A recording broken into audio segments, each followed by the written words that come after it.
But a more serious note, there are evaluations for this course already available, I think, or will be available. So please go ahead and fill evaluations. Your feedback is very important for us.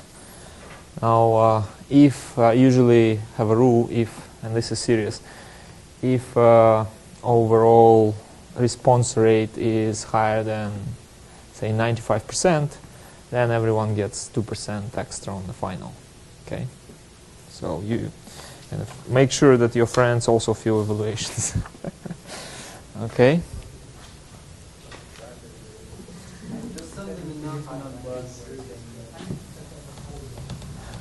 Well, not everyone reads that.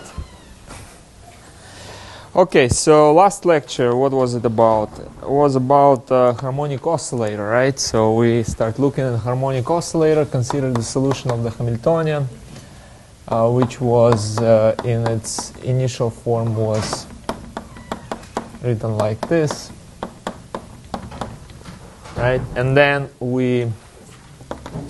this can also be written in the form of 1 over 2m px squared plus kx squared divided by 2. And we did the transformation of variables where we introduced q, which is mass-weighted coordinate, and then the corresponding momentum is q. And in these new variables, Hamiltonian took a especially simple form which had 1/2 pq squared plus omega squared q squared divided by 2, right? Where omega is square root of k divided by m. Okay, and we solved this. Now I posted already lecture notes. There are two parts. One are handwritten, and another is like PDF file with printed equations. And I noticed that they use slightly different notation.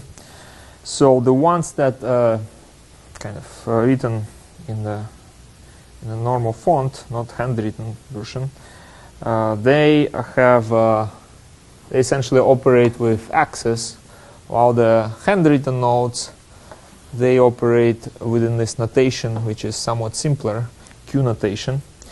And just to make sure you understand that those two things are exactly the same, I wanted to emphasize that solutions for this problem written in X notation instead of Q, they are exactly the same as the ones that are written in the Q notation.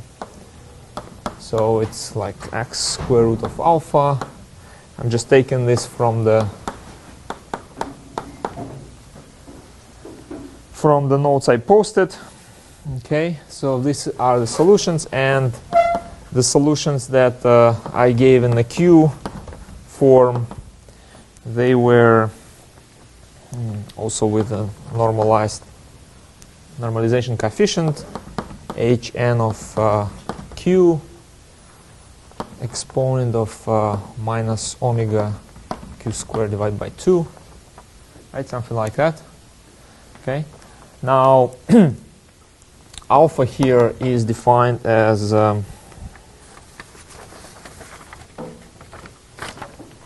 omega times m. Okay. And you can guess here we need extra omega.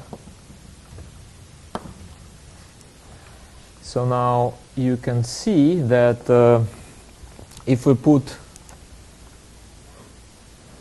expression of alpha in this equation, then we will get normalization coefficient hn x multiplied by square root of like this, right? and then minus omega mx squared divided by 2. Now, let me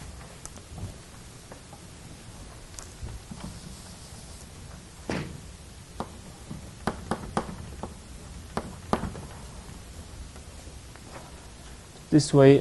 So this becomes essentially q multiplied by square root of omega, right? Because x multiplied by square root of m is q, and here this becomes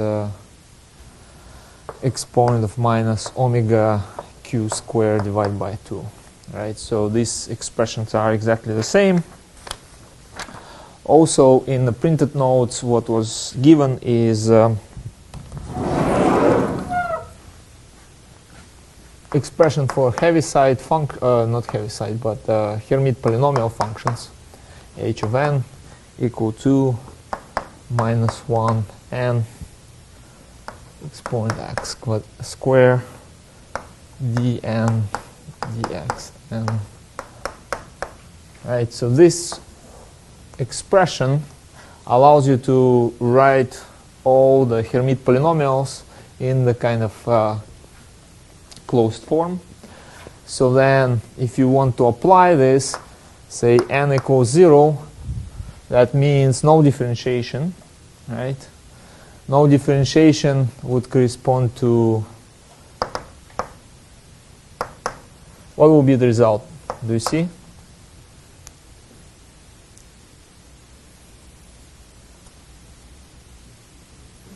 For n equals 0 from this expression. 1, that's right. Because essentially if you don't have differentiation, this exponent is cancelled by that exponent. Minus 1 into the 0 power is 1. Very simple. N equals 1. You have one differentiation. When you differentiate Gaussian, then what do you get? 2x with minus, right? And then there is another minus to compensate, and eventually you get just 2x, because there is one minus 1 and there is another minus there, and this exponent is cancelled, that exponent, and so on and so forth. You essentially can apply this equation for n equals 3, or as n equals 2, you get 4x squared minus 2, and so on, yeah, up to any number you would like to. Okay.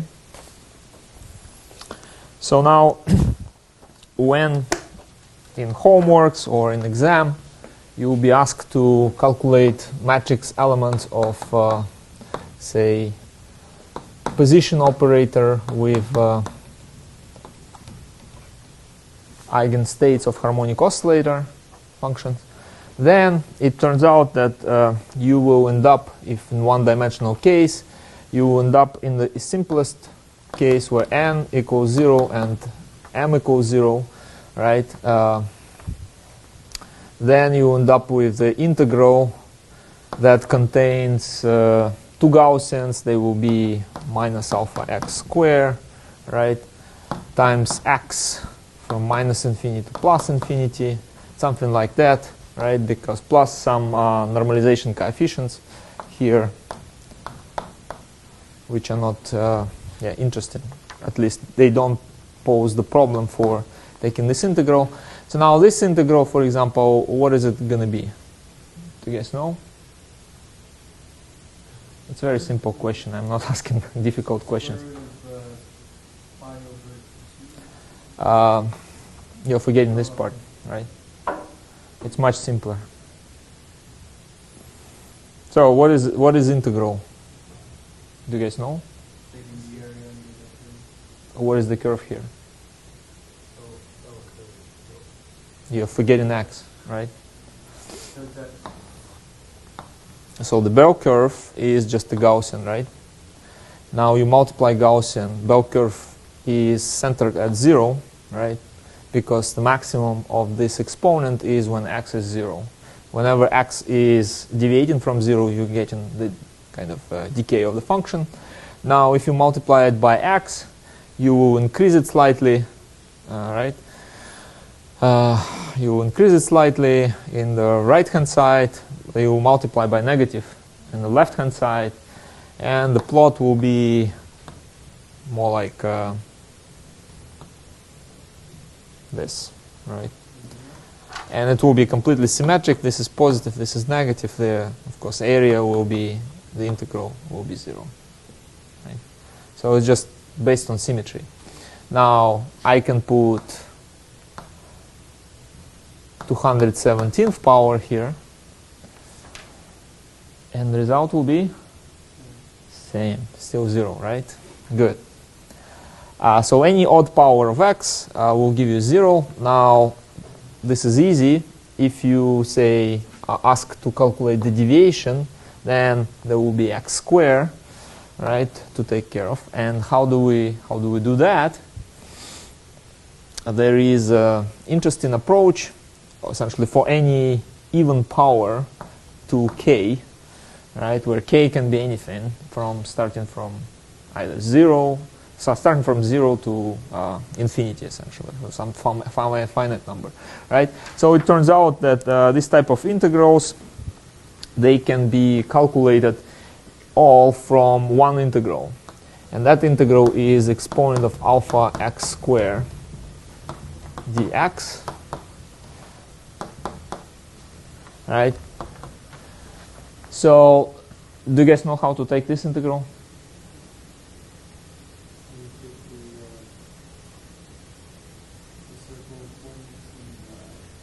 Right. Does everyone know that trick, or should I explain? Yes means explain. Okay, good. But let me just give you a broad picture, big picture. Essentially, you would imagine that if you integrate x, there will be something that depends on alpha, right? Now, it turns out in order to get these integrals, there is a nice trick. You can differentiate this function with respect to alpha. Okay? Now, what does this give us? This is equivalent to differentiating the integrand of this integral. Okay? Because everything is kind of continuous, and so differentiating the right-hand side is equivalent to differentiating the left-hand side, and alpha only enters the integrand, not the limits or somehow the differential form. So then we can just differentiate the integrand, and these two kind of functions will be the same, essentially, right? But when we differentiate the integrand, what will it give us? It will give us, when we differentiate with respect to alpha, not with respect to x, x squared becomes kind of a parameter, and it will come out with minus, right?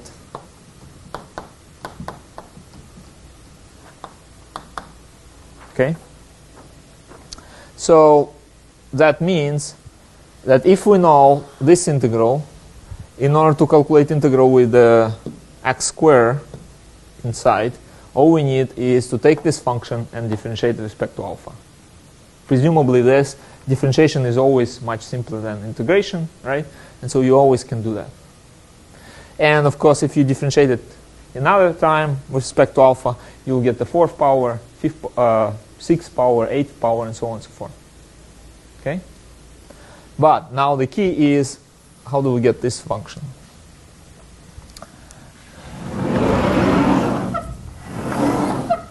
And there is also another trick, which is called polar coordinates.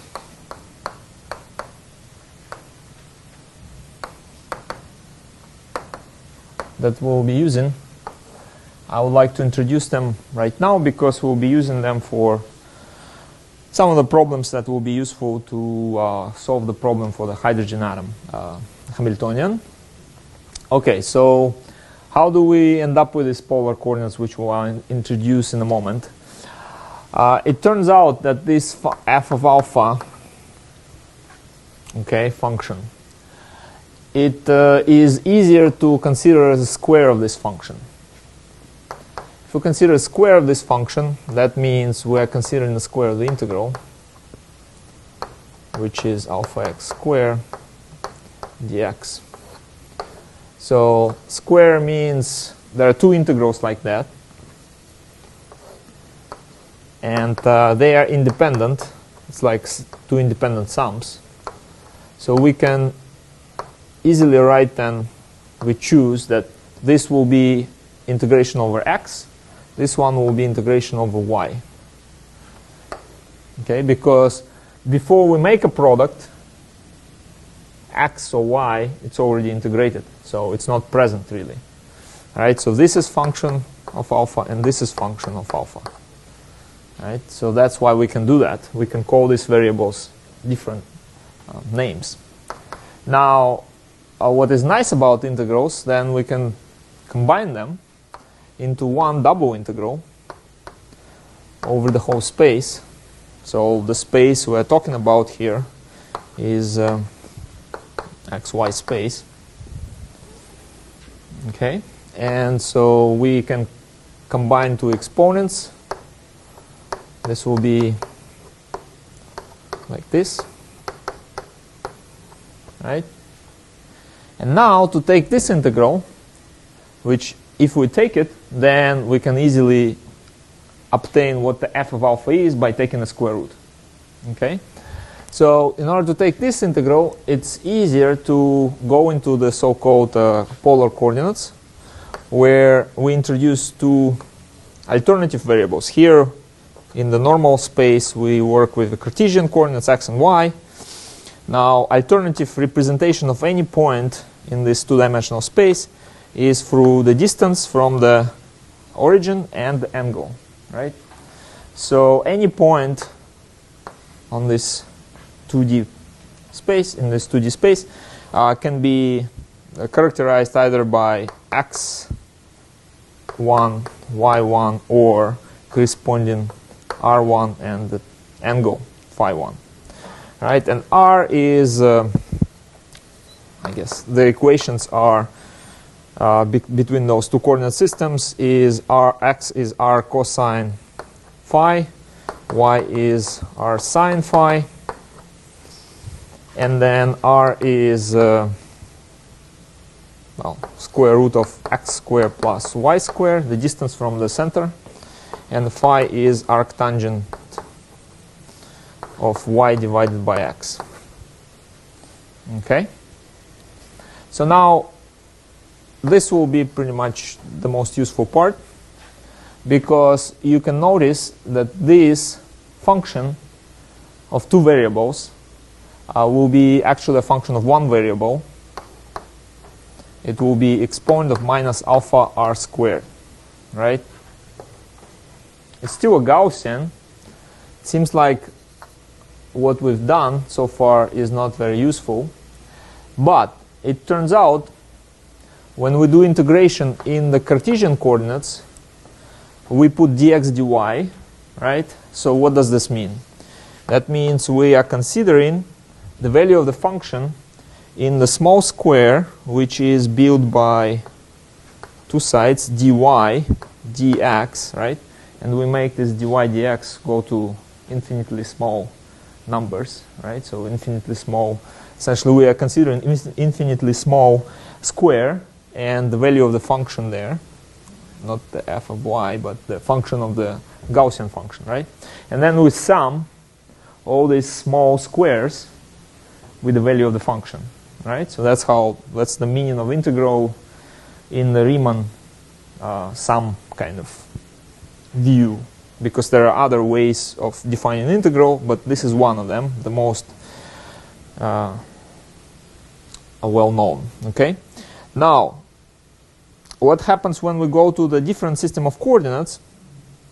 Of course, this little area of space, they must be now written in the r and phi coordinate, and the picture will be slightly different. Well, quite different. So now we have imagine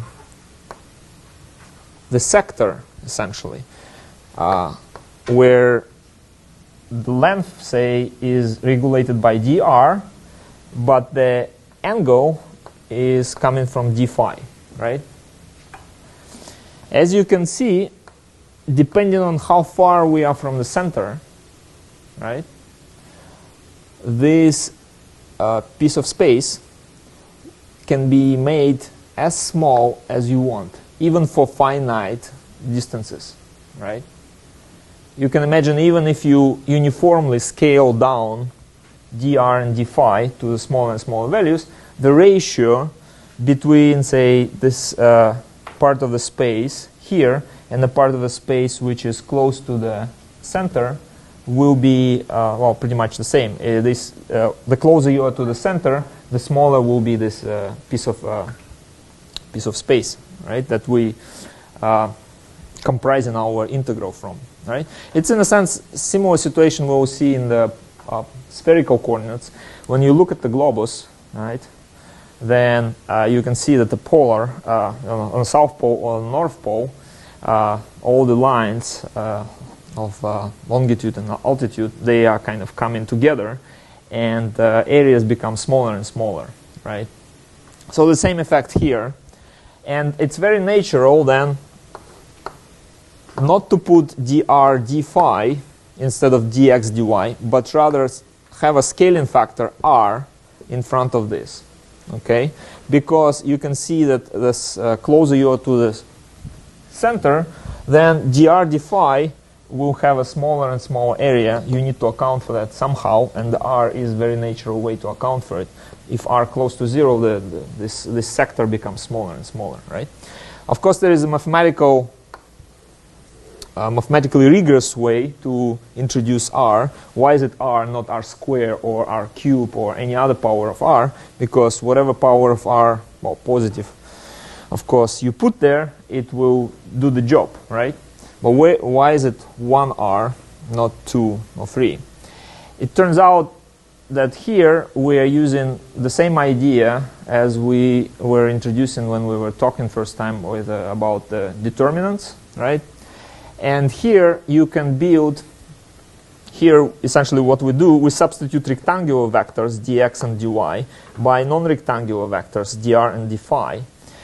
But in order to calculate the area with these new vectors, you need to consider determinant of so-called, well, this matrix has a special name. It's called Jacobian, which is the matrix of derivatives, dx over dr, dx over d phi, dy over dr, dy over d phi, right?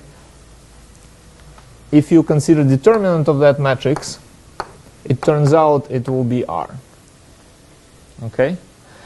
And this determinant essentially allows you to tell what is the rescaling factor when you go from one set of vectors, which are orthogonal dx dy, to non-orthogonal vectors, and how to calculate area in this new, with these new vectors, essentially, which are non-orthogonal.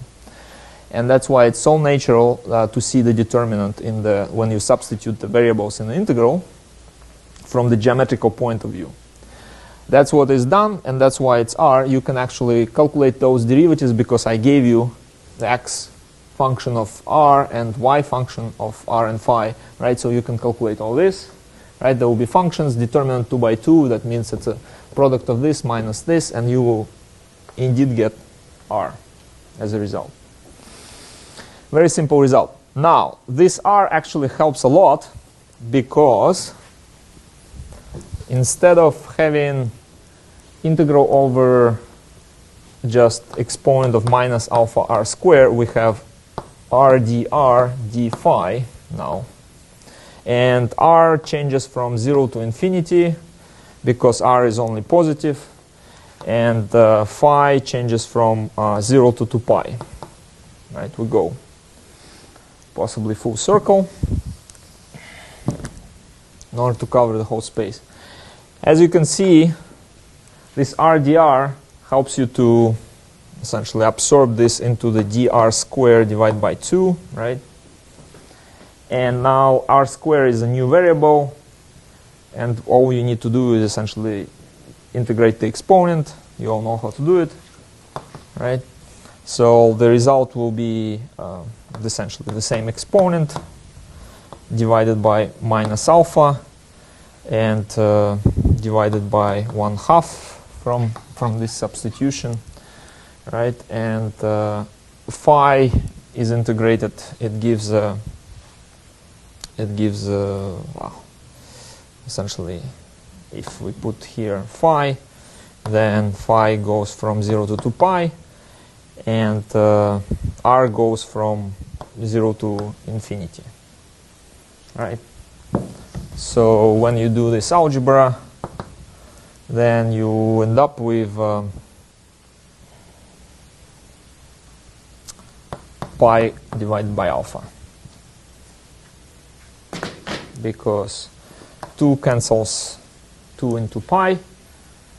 0 of phi doesn't really matter.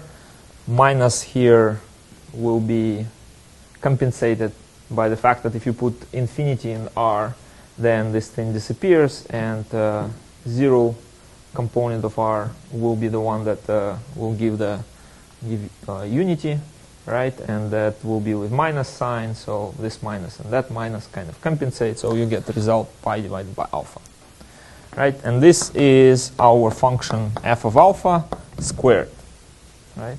So therefore, f of alpha is actually square root of pi divided by alpha. Okay? So now we know what this integral is. It's a square root pi divided by alpha. And knowing that, you can differentiate this function with respect to alpha very easily, right? And by that, you're obtaining all sorts of integrals with the even power in front of that Gaussian. Okay? Any questions? So that way, now you know how to calculate essentially anything that has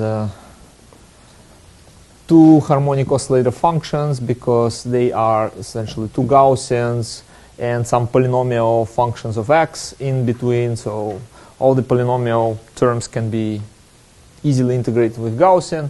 And also, you can, by the same logic, you can consider things like p square p type of matrix elements, because if you just put p there, then you get 0, because p differentiates Gaussian. That will introduce odd power of x, and it's pretty much going to be like introducing odd power of x from the beginning, right? So that's why even power of p only will contribute. Also, we talked about the situation with p, that any odd power of p, if you take an average with the same functions, which are real, and Gaussians are real functions, then you always get 0, because momentum has a complex I number. So the only way to get the real value as an average of the momentum, say, it's just to have 0 there. Okay, that's the kind of, yeah. So the alpha cannot be negative? Alpha cannot be negative. It can be negative potentially, right? But what are we going to get physically? Two outputs. No, this is all math, all right? So math is, of course, clear. You'll get in trouble. But let's start from here, right? So if your alpha is negative, what do you have as an integrand?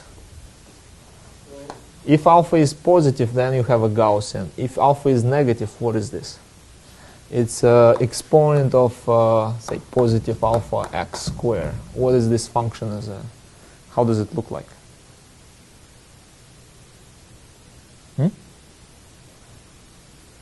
It's like parabola on steroids, right? Why on steroids? Because, well, this is your parabola, and it's exponentiated.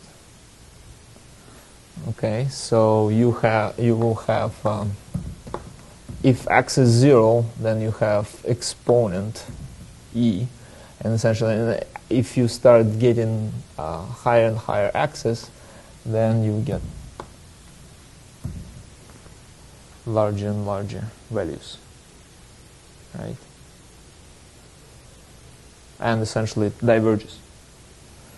So what does this mean? That the function with the negative alpha actually is not normalizable, right? And so that's why we don't discuss those things with negative alpha, because there is no physical motivation for that case, or at least in this course, because after all, alpha is frequency divided by m, and if alpha is negative, actually instead of considering the bound problem, right, we are considering problem with the parabola, which is like this, right? And then that means we have we don't have bound solutions in this problem. This is a more difficult case, and we're not going to consider that in this course. Sometimes people consider scattering of particles on the potential, which is like this, essentially the inverted parabola, right? But there is no bound solution. You cannot confine particle by the potential like this. You can scatter particle, but you cannot confine it to be like particle in the box or be particle within the parabola, right? Because your alpha should be positive, and then the functions are integrable. But if alpha is negative, then functions are not integrable, and it's kind of not relevant to the problems of say vibrations of molecule, right? Okay, there are a few physical points I want to make, and they are related to introduce problem of diatomics, right? So when we consider diatomics, we established that you just need to, so if you have diatomics like HCl, for example, right, we have mass 1, mass 2,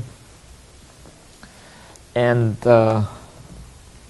spring between them that is formed by electrons, essentially. Then a frequency in this problem is related to still square root of k, but the mass that should be used is not mass of one or another particle, but rather so-called reduced mass, which is m1 times m2 divided by sum. Okay, so that's the mass effectively making this problem similar to problem of just one oscillating particle. And this is very important expression. By the way, it still has a units of mass because it's a square of mass here divided by linear mass function in the denominator, so it's end up being in the same units as mass. But interestingly, when we start looking at diatomics, say of different masses, HCl, H is very light, Cl is very is kind of very heavy, 35 approximately times heavier, right? Then it's kind of interesting to look on isotope substitution. Let's say if you substitute H by deuterium or Cl from 35th isotope to 36 or 37, right? So which substitution will make bigger difference for the frequency, observed frequency? Because this frequency can be observed in IR spectroscopy, right? So it's kind of important for interrogation of the molecule or defining, do you have a pure system, say with just hydrogen 1 and chlorine 35, or maybe you have some molecules where the hydrogen is substituted by deuterium, which has mass 2, right, and chlorine, say, still 35, or the other alternative would be still hydrogen, chlorine 36, right? And the question is, say if you have a, like this is kind of some reference frequency for this situation, and this is frequency 1, this is frequency 2, how different those frequency will be from the reference frequency? Yeah. The deuterium will be more different than That's right. Why is that? because you're doubling the deuterium, so it's 100% more in terms of mass, and that comes in the reduced mass. So you multiply the reduced mass almost by 2. Right. But you can see that M1 plus M2 for these two cases is exactly the same, right? Because it's 2 plus 35 and 1 plus 36, right? And total mass is always bigger, we are substituting by heavier particles, than the total mass in this reference case, right? But you're right that it's important to consider the reduced mass. That's what is affecting the frequency, rather than the total mass. Because even though total mass for those two cases is exactly the same, but this product will be twice bigger, almost in this case, where you have. Everyone can see that? So essentially in this situation we have 2 times 35 divided by 2 plus 35. And in this case it will be still 36 divided by 1 plus 36. Okay? So this will be much bigger, almost factor of 2. And of course this will be much bigger than the reference reduced mass, where we have 35 plus 1, which is 35 divided by 36. Right here we'll have 70 divided by 37. Here we'll be having 36 divided by 37, which is approximately 1. It's approximately 2. It's approximately 1. Right? And so since we have a factor of 2 increase in mass, what will be the increase or decrease in frequency? Square root of 2. Yeah.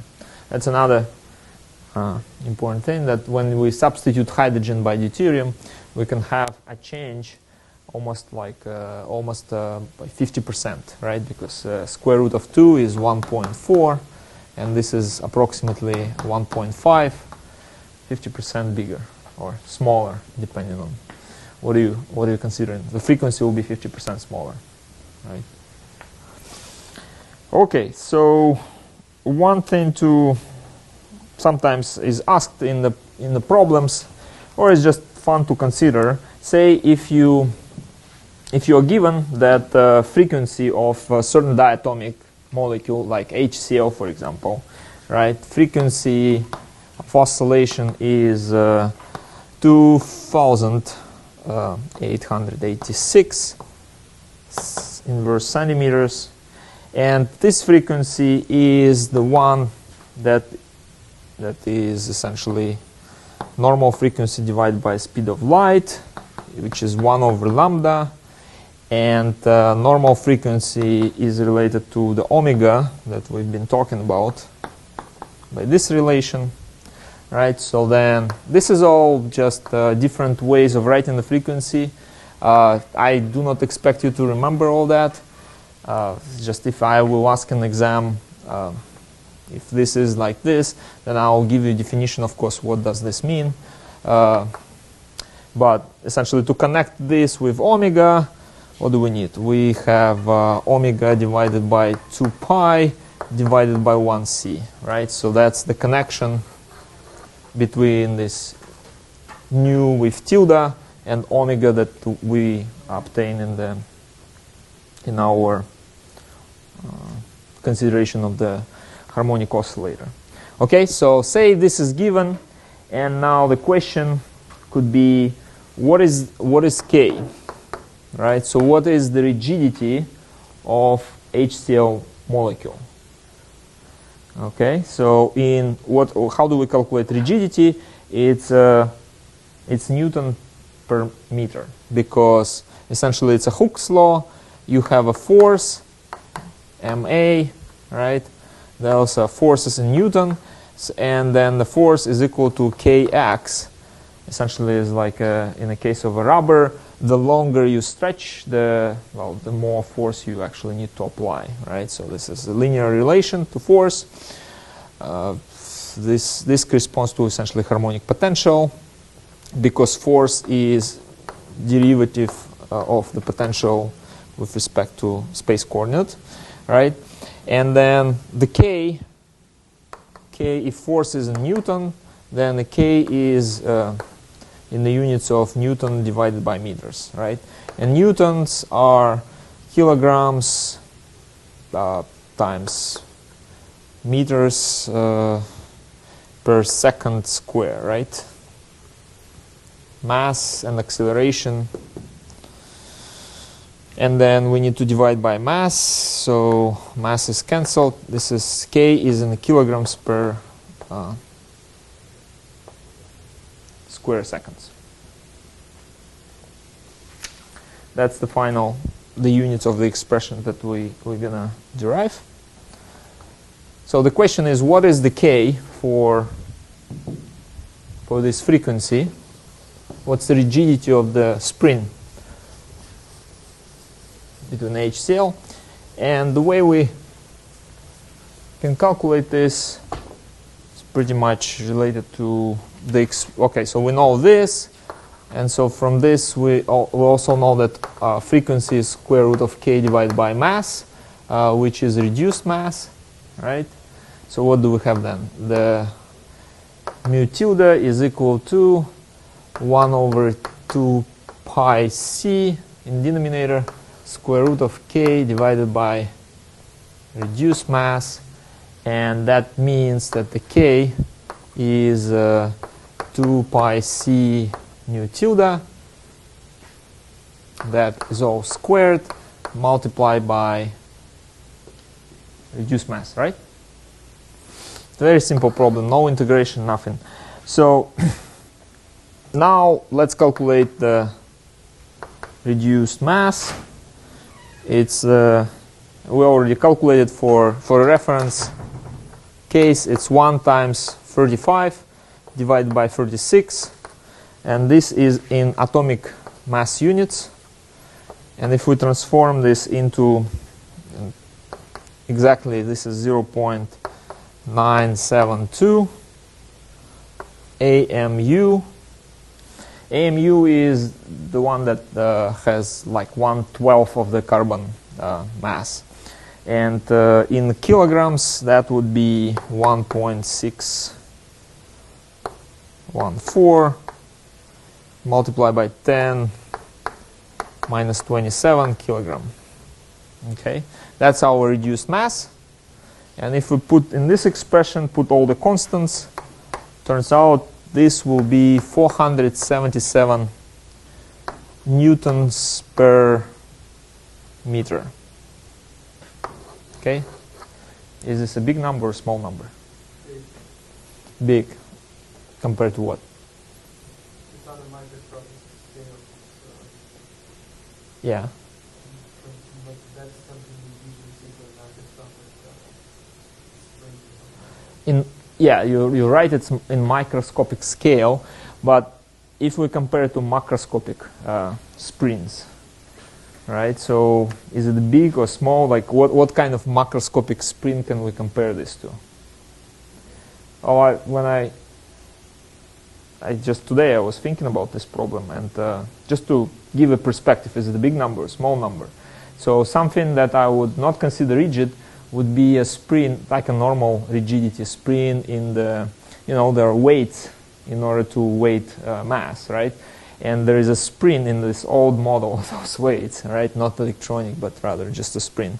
And so let's say those weights will give you 1 centimeter of extension per kilogram, right? So this is kind of a normal situation. Then you can weight probably up to 10 kilograms, right? So without stretching too much. And so then, if you have 1 kilogram of mass, right, we're using this expression, mass time acceleration in the field of essentially gravity, right? 1 kilogram multiplied by g, which is 10 meters. G is 10 meters per second square, right?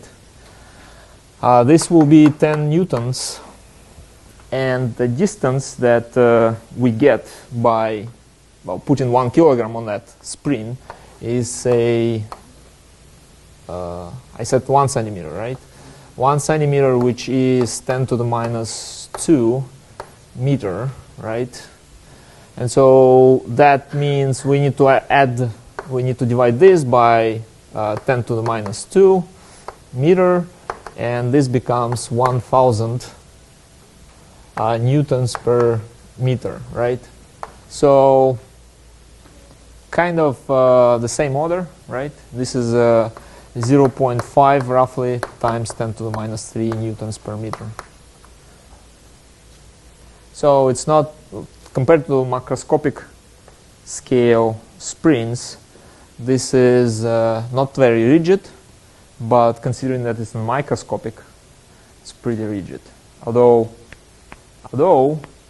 that comparison actually, you see, it's in a microscopic scale, but on the other hand, we also probably measure in microscopic distances, right?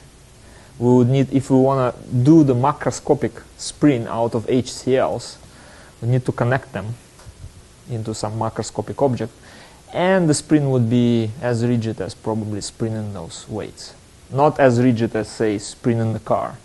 And the spring for the car, where you would want the tons of metal essentially be suspended and change maybe the height by about like also 10 centimeters.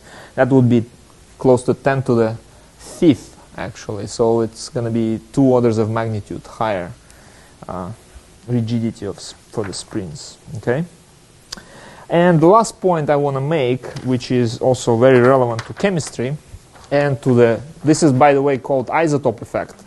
Essentially, when we change the mass of nuclei, how the frequency is changing, it's a big deal because, well, isotope substitution allows you to understand in chemistry which modes in a big molecule are responsible for chemical reaction, because then you can well, measure essentially the kinetics of the compound if you substitute hydrogen to deuterium. If the kinetics pretty much is the same, then well, the modes that are involved in hydrogens, they are not really involved in the kinetics.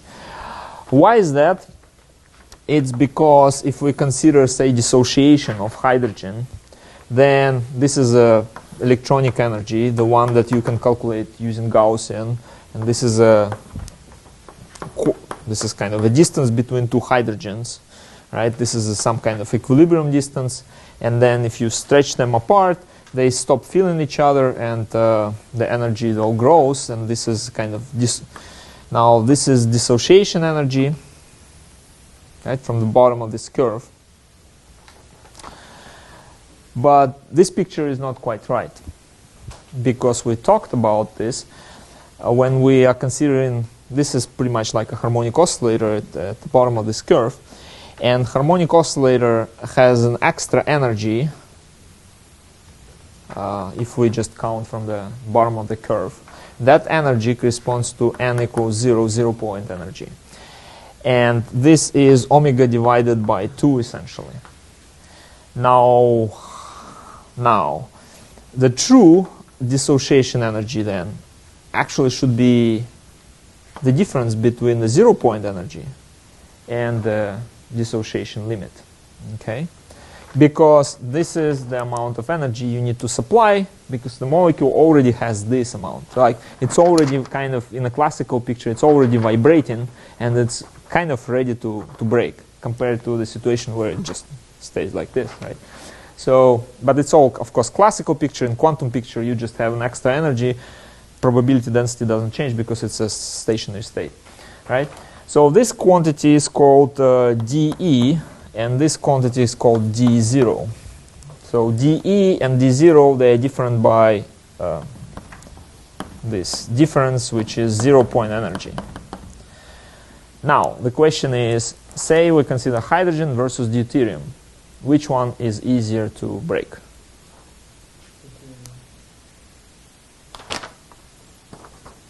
Deuterium. Easier to break up. Yeah. Why so? I'm just thinking in terms of IR. If it's deuterium, it will go to the right, and if you bond with deuterium. That's how it's usually thought of. Any other opinions? Of course, to generate another opinion would be easy, right? So just take the opposite. And okay, let's break it down. Molecule, if the dissociation energy is the same, the limit for the dissociated particles, they are the same. Now, do we need to have higher 0-point energy or lower 0-point energy to break a molecule in a kind of with the with the less energy spent? Higher ZP means easier to break, because then you need to supply. It's pretty much it's like filling the bath, right? Bathtub. If it's already filled a little bit with the ZPE, then it's kind of faster to fill it, or easier to break. Depends on your view. Anyway, so of course hydrogen will be easier to break because it's already a little bit higher than in ZPE than the deuterium. Right, because ZPE for the deuterium is lower, so ZPE kind of contributes to going from the bottom of this curve to the dissociation limit, right? And if this contribution is smaller, then it's a longer way to go, right? So that's pretty much all for today, right? And I just last thing, ZP for hydrogen is 6.5 kcal per mole, right? And then ZP for deuterium, this number divided by square root of 2, right? Just for you to appreciate what the energy scale is, and D0 is 103 kcal per mole. So it's about 5%, right? And yeah, could be significant, especially if maybe this is not very significant in this case, but if you have, say, chemical reaction that goes over the barrier, right, and the barrier is not so large, then larger ZPUs kind of allows you to be closer to the top of the barrier, and the reaction will go faster with hydrogen versus reaction with the deuterium, if this coordinate involves essentially vibration of hydrogen, which is not always the case, right? Because in the complex molecule, the reaction coordinate may not involve hydrogens, and even if you deuterate it, reaction kinetics won't change. But that's one way to tell whether the reaction mechanism involves actually movement of hydrogen or not, by deuterating and seeing what the difference in kinetics. Okay? All right. Good. I'll see you on Monday.